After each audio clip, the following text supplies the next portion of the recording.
Hello, good people. Welcome back to Global Happenings. Today, we're so excited to have you again. While the lawmakers, both House of Representatives and Senate, will be resuming on July 4th from the RSAs, and topmost in the list, which may likely come before them, will be the ministerial list, which most Nigerians are eagerly waiting for. But meanwhile, one of the most interesting news is that something is about to happen between the PDP G5, who, according to the news, may be defecting to APC. And also, in another news, Tinubu is about to face a legal action as demands are on him to give reports about the money saved thus far from the fuel subsidy that he immediately stopped when he came into office. Let's give you full details of this and also go into deep analysis with my colleague. According to the news, deep talks have reportedly commenced that would see the five aggrieved People Democratic Party (PDP) leaders under the aegis of the G5 dump the party for the All Progressive Congress ahead of the 2027 general elections. Has been reported that the G5 is made up of Oyo State Governor Seyi Makinde and former Governor Nyesom Wike, Okezie Ikpeazu, Ifeanyi Ugwuanyi, and Samuel Otom of Rivers, Abia, Enugu, and Benue State, respectively. Recall that the G5 has refused to back the presidential candidate of the party, former Vice President Atiku Abubakar, demanding the removal of the now suspended PDP National Chairman Iyorchia Ayu. Wike and Makinde reportedly backed President Bola Ahmed Tinubu, who won the February 25th presidential election, while Otum openly threw his weight behind the Labour Party presidential candidate Peter Obi.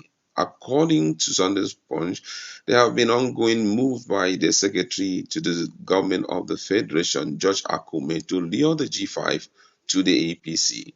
Wike, the leader of the group, has visited Tinubu at the presidential villa multiple times after the May 29 inauguration. Speaking to the aforementioned platform, a former principal special advisor to Otom, Raymond McGain, disclosed that deep talks were ongoing between the APC and the G5.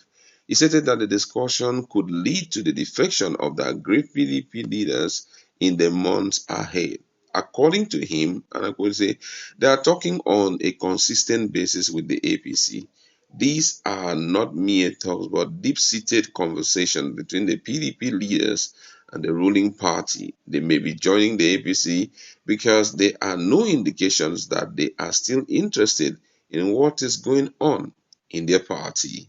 The former PSA further stated that the secretary to the government of the Federation, George Akume, for instance, has been talking to Otum. The talks are deepening, and at the end, G5 members are expected to take a joint decision. On his part, a member of the PDP National Executive Committee, Diran Adeyemi, said Tinubu's upcoming appointment will reveal whether some of the G5 leaders are still part of the PDP. He stated, "We have heard their utterances recently and they are indicative of where their hearts are. In the appointment to be made, it appears some of them may join the new government. And if that happens, it means they are already thinking about life without PDP. By and large, I think some of them will join the APC. They are not hiding it, just as they are no longer showing concern about the issues concerning their parties. They are disappointed that their counsel was largely ignored by the PDP, and now that what they fear defeat has come to pass, it is clear their focus is elsewhere. Even though it is too early to say what they are likely to do, it is all glaring for us to see where these treasures are now. Meanwhile, in a socio-economic and accountability project, SIRAB has issued a 14-day ultimatum to President Bola Ahmed Tinubu over the fuel subsidy removals.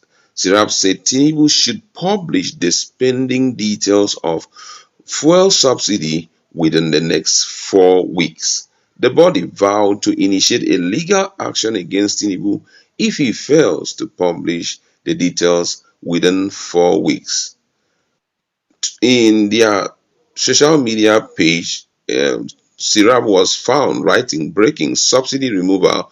We are we have urged President Tinubu to widely publish spending details of the 400 billion naira saved in 4 weeks from the removal of subsidy on petrol or face legal action. Tinubu had declared an end to fuel subsidy regime during his inauguration on May 29. He has vowed to ensure that money spent on fuel subsidy was directed to infrastructure in the area of education, health, and others. And guess what? This is quite an interesting topic of discussion. Tinubu, on his inauguration day, which is May 29, told Nigerians that as he's entering, subsidy has come to an end. And that was the beginning of the agony for Nigerians as the price of fuel skyrocketed immediately to 513, some 515,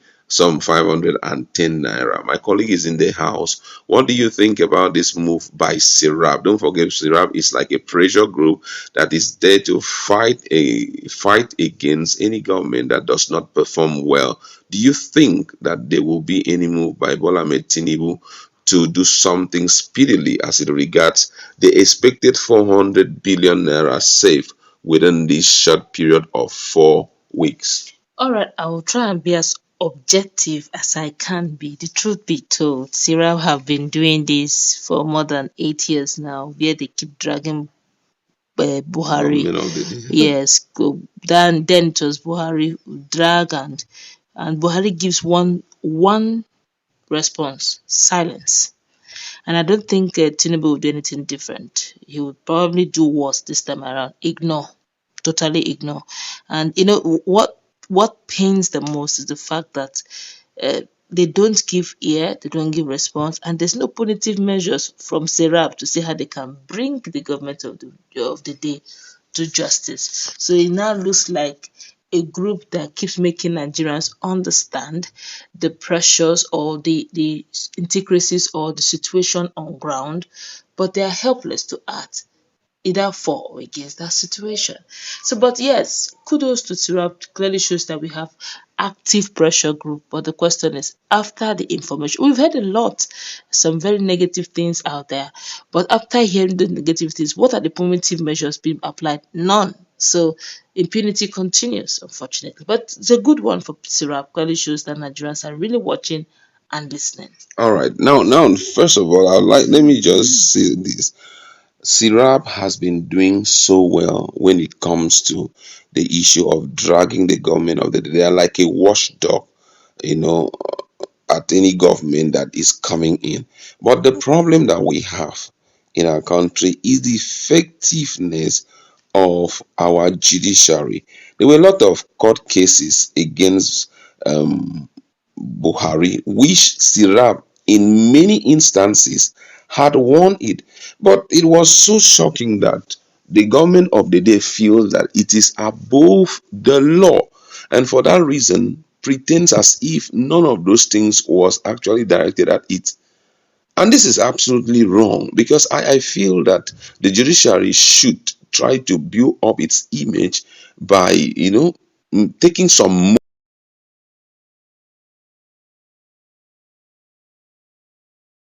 So the problem that we have as a country is the fact that our judicial system is not as effective. Court orders will be given, nobody's obeying it, and nothing is done about it.